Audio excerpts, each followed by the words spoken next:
Welcome to my YouTube channel, Tony Su Vega, your Feng Shui Guru and Paranormal Expert. Daigdig ng mga panaginip, Dream World, Food. Kapag ikaw ay nanaginip na kumakain at sa mesang yaon ay ikaw lamang ang kumakain, ito ay hindi magandang panaginip. Ibig sabihin nito pinagdadamutan mo ang mga taong nangangailangan ng iyong tulong. Kung hindi naman, kung nanaginip ka na punong-puno ng pagkain ang isang hapagkainan o mesa at marami kayong kumakain doon, ang ibig sabihin niyan, maraming nabibiyayaan sa mga tao sa kapaligiran mo dahil din sa iyo. Maaaring ibinabahagi mo ang iyong kita o ang iyong kaalaman at sila ay nakikinabang sa iyo.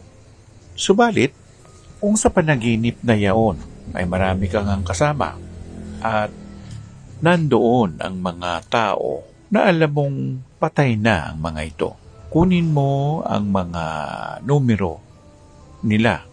Halimbawa, birthday o petsa ng kamatayan. Maaaring yan ay nagtutukoy sa loto. Para matayaan mo mga number na yan at ikaw ay mananalo ng first prize sa loto. Kung halimbawa naman sa panaginip na yan, nakita mo sa mesa ang mga exotic food, halimbawa, piniritong paniki o lilitsyon na baboy damo. Basta mga exotic food ang nakita mo doon, yan ay isang pabala sa iyo. Na ang ibig sabihin yan ay mayroon ka ring maling ginagawa at kailangan mo na itong ihunto dahil mayroong itong nakatapat na kaparusahan. Huwag kang makisali sa mga gawain na immoral o hindi tama ang pagkakagawa ng mga bagay-bagay.